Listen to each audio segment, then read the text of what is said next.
తండ్రే మార్గదర్శనం చెయ్యలేకపోతే, తండ్రే కొడుక్కి ధర్మ సంబంధమైనటువంటి ఉత్సాహాన్ని కల్పించలేకపోతే ఇక ఆ కుమారుడు ఎలా వృద్ధిలోకి వస్తాడు? సమాజానికి ఎలా అండగా నిలబడగలుగుతాడు? ఇది చెప్పడంలో ధృతరాష్ట్రుడు వైఫల్యం చెందాడు. నాకు కూడా మనసులో ఈ దిగులు ఉంది, దీనిని ఎలా అధిగమించాలో నాకు అర్థం కాలేదు. ఇవాళ నువ్వు బయటపడ్డావు, నేను కూడా దీని గురించి ఆలోచిస్తున్నాను. ఈ పాండవులను గుప్తంగా మట్టు పెట్టాలి అంటే, దుర్యోధనుడు తండ్రితో ఒక మాట చెప్పాడు, వాళ్ళని ఇక్కడ ఉండగా మట్టు పెట్టడం సాధ్యం కాదు, కాబట్టి ఇక్కడ చాలా కాలం ఉన్నారు, కొంతకాలం విశ్రాంతి తీసుకోమని వారణావతానికి పంపిద్దాం. అకారణంగా వారణావతానికి వెళ్ళమంటే వాళ్ళకి అనుమానం వస్తుంది కదా. ఇప్పుడు మేము హస్తినాపురంలో భీష్మాచార్యుల వారు, ద్రోణాచార్యుల వారు, కృపాచార్యుల వారు, పెద్ద తండ్రి అయినటువంటి ధృతరాష్ట్రుడు, తల్లి కుంతీదేవి, పెద్ద తల్లి గాంధారి, ఇంతమంది ఉండగా, ఇంత సంతోషంగా ఉండగా, ఇప్పుడు మాకు విశ్రాంతి కోసం వారణావతం వెళ్ళవలసినటువంటి అవసరం ఏమిటి అన్న అనుమానం కలగకుండా ఉండడానికి రేపటి రోజు సభలో మంత్రులు వారణావతాన్ని పొగిడేటట్టుగా చేస్తాను. అది ఒక్క గొప్ప ప్రదేశమని, అనేకమైనటువంటి జలవనురుల చేత, అలాగే పుష్పశోభితమై లతలతోటి చెట్లతోటి ఎంతో గొప్పగా ఉంటుందని, అక్కడికి వెడితే మానసికోల్లాసం కలుగుతుందని నేను మంత్రుల చేత చెప్పిస్తాను. అలా చెప్పించిన తరువాత నువ్వు ఎంతో ప్రేమగా చేరబిలిచి, బిడ్డలారా మీరు తల్లి కుంతీదేవి కలిసి వారణావతానికి వెళ్ళి కొంతకాలం విశ్రాంతి తీసుకుని తిరిగి రండి అని చెప్పండి. అక్కడ నేను వీళ్ళని మట్టు పెట్టడం కోసమని ఒక లక్క ఇల్లు నిర్మాణం చేయిస్తాను. ముందుగానే వెళ్ళి అక్కడ ఒక దుర్మార్గపుట ఆలోచనని అమలు చేయడంలో సిద్ధహస్తుడైనటువంటి పురోచనుడు అనబడేటటువంటి మంత్రి ఈ లక్క ఇంటిని నిర్మాణం చేస్తాడు. అది ఎలా ఉండాలి అంటే, చిన్న అగ్ని కీల తగిలితే ఎక్కువసేపు మంట వ్యాపించడానికి అవకాశం ఉండకూడదు. అలా ఉండకూడదు కనుక అది ఏకకాలంలో భగ్గున మండిపోవాలి. మండిపోతే పాండవులు తప్పుకోవడానికి అవకాశం ఉండదు. తల్లితో కలిసి 5 పాండవులు మట్టు పెట్టబడతారు. కాబట్టి లక్క, మద్ది బంక, నెయ్యి, నూనె, అలాగే కొంత మట్టి కలిపి ముద్ద చేసి ఆ ముద్దతో ఇంటిని నిర్మాణం చేస్తాం. ఇవన్నీ కూడా తొందరగా కాలిపోయే పదార్థాలు. మద్ది బంక కానీ, నెయ్యి కానీ, నూనె కానీ, లక్క కానీ తొందరగా అంటుకుంటాయి కనుక అగ్నిహోత్రాన్ని అక్కడ జ్వలింప చేయగానే ఆ ఇల్లంతా కాలిపోతుంది. అందులో పాండవులు తల్లితో కలిసి దహనమైపోతారు. అప్పుడు ఇక శత్రుకంటకం ఉండదు, నేను రాజ్యాధికారాన్ని పొందొచ్చు. కాబట్టి అటువంటి నిర్మాణం చేయిస్తానన్నాడు. పెద్ద తండ్రి స్థానంలో ఉన్నవాడు తమ్ముడు మరణించిన తరువాత పిల్లలు వృద్ధిలోకి వస్తుంటే తన మరదలు అంత బాధలో ఉన్నదాన్ని ఊరడించడం పోయి 5 పిల్లల్ని తల్లిని మట్టు పెట్టడానికి ధృతరాష్ట్రుడు సిద్ధపడ్డాడు. అలాగే నువ్వు పురోచనుణ్ణి పంపించి లక్క ఇల్లు నిర్మాణం చేయించు అని తన ప్రణాళిక ప్రకారంగా పాండవులు, కుంతీదేవి లక్క ఇంటికి బయలుదేరి వెళ్ళేటట్టుగా ఏర్పాటు చేశాడు.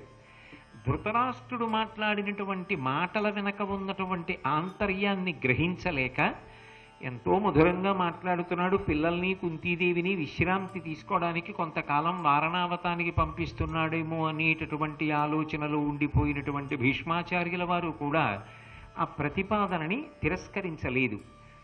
కానీ విదురుడు పసిగట్టాడు, ధృతరాష్ట్రుని యొక్క స్వభావము సరి అయినది కాదు. ఒక వ్యక్తికి స్వభావం అనేటటువంటిది పుట్టుకతో వస్తుంది. ఆ స్వభావము మారాలి అంటే అది కేవలము 2 కారణముల చేత మాత్రమే మారుతుంది. తనంత తాను సాధన చేసి మార్చుకోవడం అంత తేలిక విషయం కాదు. కానీ 2 కారణముల చేత మాత్రం మారుతుంది అని చెప్తుంది శాస్త్రం. ఏవా 2 కారణములు అంటే, మొట్టమొదటిది సత్సంగత్వం. మీరు ఎవరో ఒక వ్యక్తిని జీవితంలో భగవత్ సంబంధం ఉన్నటువంటి వ్యక్తితో అనుబంధాన్ని శాశ్వతంగా ఉంచుకునే ప్రయత్నం చెయ్యాలి. ఏది ఎటురాని నేను ఆయనతో అనుబంధాన్ని తెంచుకోను, ఆయనతో కలిసి జీవితంలో ప్రయాణం చేస్తాను అని నిర్ణయించుకున్నాడు అనుకోండి. సత్పురుష సహవాసం ఏం చేస్తుందంటే మనిషిలో బలీయమైనటువంటి మార్పు తీసుకొస్తుంది. ఆయనతో కలిసి తిరగడం, ఆయన యొక్క పెద్దరికంలో పాలు పంచుకోవడంలో మనం కూడా ఇలా ప్రవర్తించాలనేటటువంటిది తేలికగా అబ్బి గత జన్మల నుంచి వస్తున్నటువంటి వాసన బలం పోతుంది. రెండవది, గురువాక్యమునందు ఎనలేని శ్రద్ధ. అది ఆ శ్రద్ధ అన్న మాట ఎంత దూరం వెళ్ళాలి అంటే, గురువు గారు చెప్పినది ఏదీ జీవితంలో సలహా కాదు, ఆయన చెప్పినది ఏదైనా శాసనము. ఆయన ఒక మాట చెప్తే ఔదలదాల్చడం వినా, లొంగి ఉండడం వినా నేను తిరస్కరించడం అన్న మాట ఉండదు. ఏ ప్రాణి అయినా అభ్యున్నతిని పొందాలి అంటే అది ఎవరో ఒకరికి లొంగాలి. అది లొంగలేదనుకోండి, అది వశపడదనుకోండి, ఆ ప్రాణిని సమాజానికి దూరంగా ఉంచుతారు. మీరు ఎక్కడికి వెళ్ళండి, ధర్మము అన్న మాటకు అర్థం ఏమిటంటే మీరు లొంగి ఉండాలి. నేను ఇంటికి వెళ్ళాననుకోండి, నా తండ్రి మాటకి లొంగాలి. మా గురువు గారు ఏదైనా చెప్పారనుకోండి, దాన్ని శాసనంగా భావించి లొంగాలి. నేను కార్యాలయానికి వెళ్ళాననుకోండి, నా అధికారి మాటని గౌరవించి లొంగి ఉండాలి. అలాగే జీవితంలో ఎక్కడ వంగాలో అక్కడ వంగడం, ఎక్కడ లొంగాలో అక్కడ లొంగడం చేత కాకపోతే, నా అంతవాణ్ణి నేను ఎవ్వరి మాట వినను అన్నవాడు సమాజమునకు బరువైపోతాడు. అది చెప్పడానికి బాగుంటుందేమో కానీ నేను ఎవరి మాట విననండి అన్నమాట చిట్ట చివరికి అపారమైనటువంటి దుష్కీర్తిని పొందుతాడు. ఆ పెడసరితనం, ఆ గర్వం చిట్ట చివరికి మనిషి తాను తవ్వుకున్న గోతిలో తాను పడిపోవడానికి కారణం అవుతుంది. ఒక ఎద్దు వశపడిందనుకోండి, యజమాని బండి కట్టి దాన్ని లాగి ఎంతో ప్రేమతో చూస్తాడు. చిట్ట చివరికి క్రూర జంతువులు, ఆఖరికి విషంతో నిండిపోయినటువంటి పాము కూడా నాగస్వరాన్ని ఊస్తే వశవర్తి అయి ఆడుతుంది. ఒక గుర్రం వశవర్తి అయిందనుకోండి, యజమాని పోషిస్తాడు. ఒక గాడిద వశవర్తి అయిందనుకోండి, చాకలి పోషిస్తాడు. ఒక కుక్క లొంగి ఉందనుకోండి, యజమాని పోషిస్తాడు. అదే కుక్క తిరగబడి యజమాన్ని పిల్లల్ని కరిచిందనుకోండి, దాన్ని కట్టేసి తీసుకెళ్ళి 2-3 ఊళ్ళ అవతల దింపేస్తాడు. లొంగి ఉండడం జీవితంలో వృద్ధిలోకి రావడానికి కారణం. నేను లొంగను, ఎవ్వరికీ నేను వశపడనన్న మాట అప్పటికి బాగుంటుందేమో, మనసు తృప్తి పడడానికి నా అంతవాణ్ణి నేను అనుకోవడానికి బాగుంటుందేమో, కానీ ఎవడు లొంగడానికి సిద్ధపడడో వాడు నిజానికి జీవితంలో వృద్ధిలోకి రాడు. ఎక్కడెక్కడ ఏ స్థానములకు తాను లొంగాలో, ఏ స్థానముల ముందు తాను గౌరవంగా ఉండాలో అలా గౌరవంగా ఉండడం నేర్చుకున్నవాడు జీవితంలో తప్పకుండా వృద్ధిలోకి వస్తాడు. లొంగి ఉండడం జీవితంలో వృద్ధిలోకి రావడానికి కారణం. నేను లొంగను, ఎవ్వరికీ నేను వశపడనన్న మాట అప్పటికి బాగుంటుందేమో, మనసు తృప్తి పడడానికి నా అంతవాణ్ణి నేను అనుకోవడానికి బాగుంటుందేమో, కానీ ఎవడు లొంగడానికి సిద్ధపడడో వాడు నిజానికి జీవితంలో వృద్ధిలోకి రాడు. ఎక్కడెక్కడ ఏ స్థానములకు తాను లొంగాలో, ఏ స్థానముల ముందు తాను గౌరవంగా ఉండాలో అలా గౌరవంగా ఉండడం నేర్చుకున్నవాడు జీవితంలో తప్పకుండా వృద్ధిలోకి వస్తాడు. అది ఎక్కడ సాధ్యమవుతుంది అంటే సత్పురుష సహవాసము చేత లొంగాలి. 2, గురువాక్యమునకు లొంగాలి.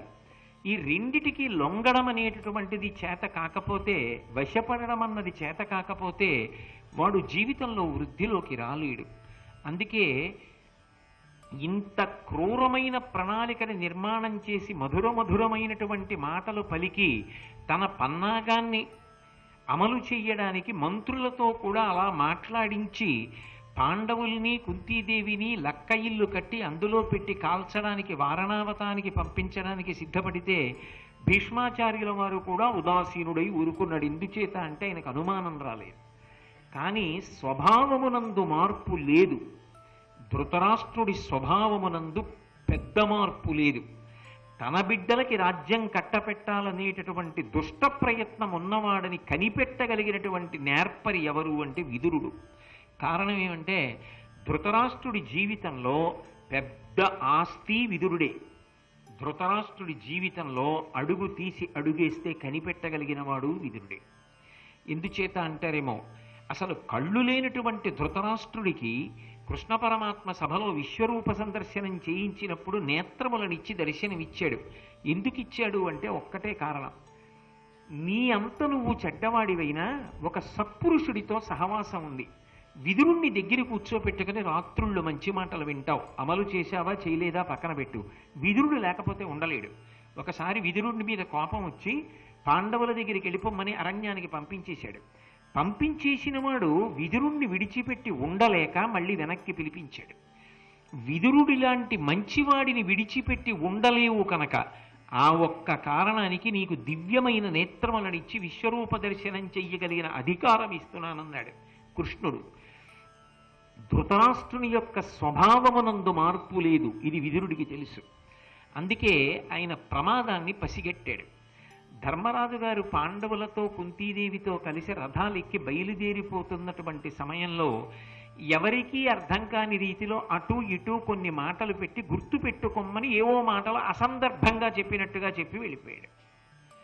కానీ పెద్దలు మాట్లాడుతున్నప్పుడు అది ఎంత జాగ్రత్తగా ఒడిసి పట్టాలి అంటే ఆవు పాలు పితుకుతున్నట్టుగా ఉండాలి.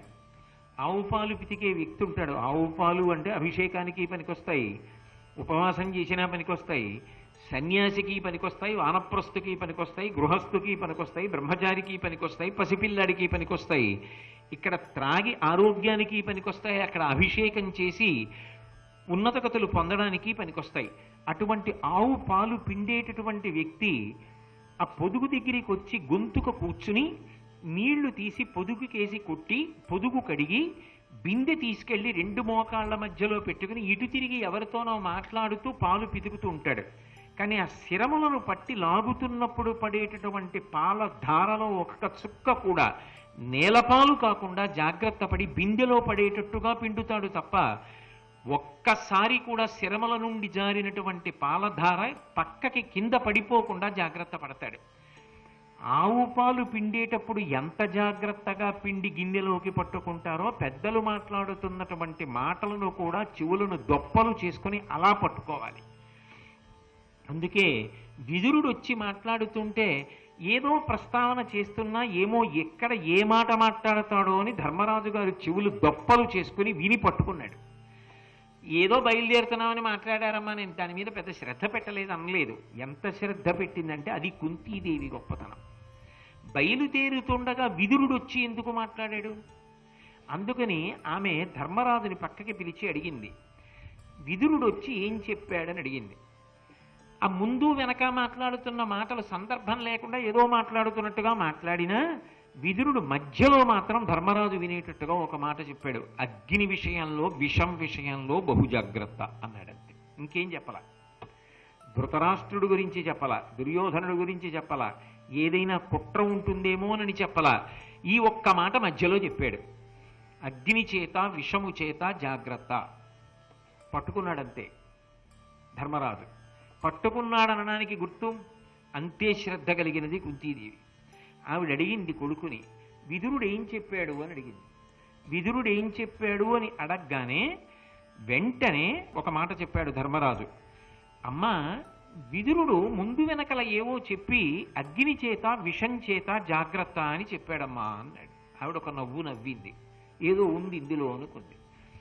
ఎంత జ్ఞాపకం పెట్టుకున్నాడంటే పెద్దలు చెప్పిన మాటల మీద శ్రద్ధ కలిగి ఉండుట అన్న మాటకి నిదర్శనం అది.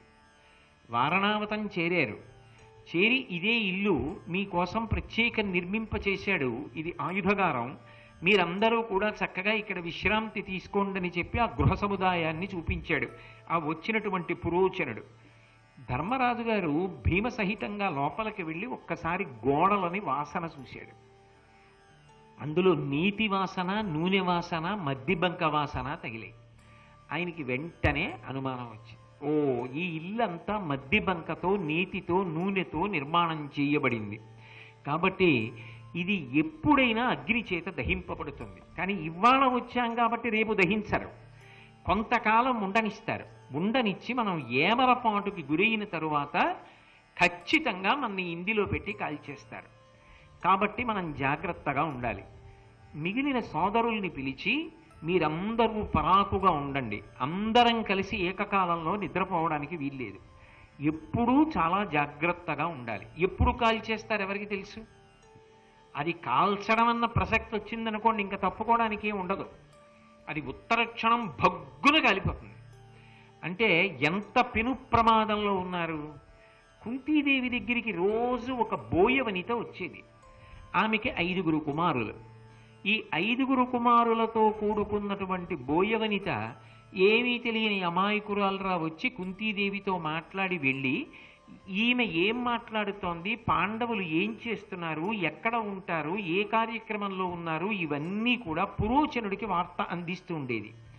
కానీ విదురుడు మాత్రం చెప్పి వదిలిపెట్టలేదు. చాలా పరాకుగా ఉన్నాడు. ఏమో పాపం తండ్రి లేని బిడ్డలు ఏమైపోతారో, అది సామాజిక కర్తవ్యం, ఆయన ప్రేమ అది మనుష్య రుణమని వ్యాసుడు ప్రతిపాదన చేసింది. విదురుడు ఒకనాడు ఒక కబురు పంపాడు రహస్యంగా. నేను ఒక కనకుణ్ణి పంపుతున్నాను. కనకుడు అంటే భూమిని బాగా తవ్వగలిగినటువంటి నేర్పరితనం ఉన్నవాడు. అందరూ తవ్వలేరు. నుయ్యి తవ్వడం అందరూ తవ్వగలిగింది కాదు. ఓ పునాది తవ్వడం అందరూ తవ్వగలిగింది కాదు. అలా తవ్వడంలో ఒక నేర్పరితనం ఉంటుంది. అటువంటి కనకుణ్ణి పంపి ఇల్లు అంటించిన తరువాత తప్పుకోవడం కాదు, ఇల్లు అంటించగానే పారిపోవడానికి వీలుగా ఇతడు సొరంగం తవ్వుతాడు. ఆ సొరంగం ఎక్కడుందో దాంట్లోకి ఎలా ప్రవేశించాలో అది కటిక చీకటిగా ఉంటుంది, భూమి లోపల నుండి ఉంటుంది కాబట్టి దాన్ని ముందుగానే భీముడు పరిశీలనం చెయ్యాలి. ఎంత లెక్క కట్టాడో విదురుడు. అది వ్యూహరచన అంటే.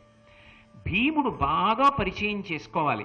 ఎందుకంటే ఒకసారి లోపలికి వెళ్ళిన తర్వాత దారి తెలియకపోతే ఇక పైకి వచ్చే అవకాశం ఉండదు, అటువైపుకి నిష్క్రమించలేరు. బాగా తెలుసుకుని ఉండాలి. కనకుణ్ణి పంపుతున్నాను, రహస్యంగా లోపల నుంచి బయటికి సొరంగం తవ్వుతాడని దూరంగా అరణ్యం వరకు కనకుడు సొరంగం తవ్వాడు. భీముడు చాలా జాగ్రత్తగా దానితో పరిచయాన్ని పెంచుకున్నాడు. ఒక రోజున విదురుడి దగ్గర నుంచి కబురొచ్చింది.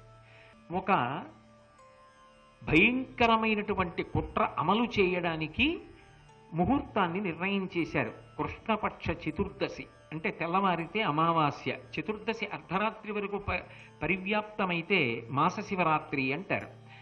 ఆ కృష్ణపక్ష చతుర్దశి చీకటిగా ఉంటుంది కాబట్టి ఆ రోజు రాత్రి లక్క ఇల్లు తగలబెడుతున్నారు. మీరందరూ చాలా జాగ్రత్తగా ఉండమని కబురు చేశాడు. అయితే ధృతరాష్ట్రుడు తక్కువవాడు కాదు, దుర్యోధనుడు తక్కువవాడు కాడు. ఇల్లు కాలిపోయిన తరువాత ఆ బూదిలో 6 శవాలు దొరుకుతాయా, దొరకవా? 6 కంకాళములు దొరకాలి. 5 పురుష కంకాళములు, 1 స్త్రీ కంకాళము దొరకాలి. ఎందుకని? కుంతి 5 పాండవులు కాలిపోయారు అని నిర్ధారించుకోవడానికి. ధర్మం ఎక్కడుంటుందో, భక్తి ఎక్కడుంటుందో అక్కడ భగవంతుని యొక్క అనుగ్రహం ఉంటుంది. ఒక వనిత రహస్యంగా సమాచారాన్ని చేరవేయడానికి 5 కొడుకులున్నది కుంతీదేవి దగ్గరికి వచ్చేది. ఆ రోజు ఆ బోయవనిత ఏం చేసిందంటే 5 కొడుకులతోటి ఆ లక్క ఇంటిలోనే పడుకుని నిద్రపోయింది. ఆ ఇల్లు తగలబెట్టేస్తారు అన్న వార్త అందింది. వెంటనే భీముడు ఏం చేశాడంటే పురోచనుడు ఇల్లు తగలపెట్టడానికి ఇంకా ప్రయత్నం చెయ్యక ముందే మొట్టమొదట పురోచనుడు పడుకున్నటువంటి గదిని తగలపెట్టడంతో ప్రారంభం చేశాడు. చెయ్యగానే ఒక్కసారి ఆయుధాగారంతో లక్క ఇల్లంతా భగ్గున కాలిపోయింది. వెంటనే వీళ్ళు సొరంగంలోకి ప్రవేశించారు. ప్రవేశించి సొరంగ మార్గంలో నడుస్తున్నారు. అదేమంత తేలిక విషయం కాదు. ఇప్పుడు పొడుగ్గా ఉండేటటువంటి శరీరం ఉన్నటువంటి వ్యక్తి గుమ్మాలు పెద్ద ఉన్నటువంటి ఇంట్లో ఉంటే క్షేమకరం తప్ప, గుమ్మాలు చిన్న ఉన్న ఇంట్లో ఇల్లు అందంగా ఉందని కాపరం చేశాడు అనుకోండి, తల ముప్పి కట్టేస్తుంది ఆయనకి. ఎందుకంటే అడుగు తీసి అడుగేస్తే తలంచుతూ ఉండాలి. అలా తలంచకుండా నడిచాడు అనుకోండి, అస్తమానం వచ్చి మాడు మీద దెబ్బ తగులుతూ ఉంటుంది. అది చాలా ప్రమాదం. అలా ఒక సొరంగంలో వెళ్ళడానికి అదేం పెద్ద రహదారి కాదు, చాలా ఇరుకుగా ఉంటుంది. అందులో 6 ప్రయాణం చెయ్యాలి. 6 ప్రయాణం చేసేటప్పుడు వెనక ఎవరైనా వస్తే తప్పుకోవడం కష్టం, ముందు నుంచి ఎవరైనా వచ్చినా కష్టం, తెలిసి ముందు కప్పెట్టేసినా కష్టం, ఇక బయటికి వెళ్ళలేరు. అందున కుంతీదేవి నడవాలి, ధర్మజుడు, భీముడు, అర్జునుడు, నకులుడు, సహదేవుడు ఇంతమంది నడవాలి. ఆ సొరంగ మార్గంలో కొంత దూరం నడిచిన తరువాత ఇక కుంతీదేవి నడవలేకపోయింది. పెద్దది, అంతసేపు సొరంగంలో ఇలా మెడ వంచి నడిచిందనుకోండి, ఇదంతా నొప్పులు వస్తాయి, నడవలేరు.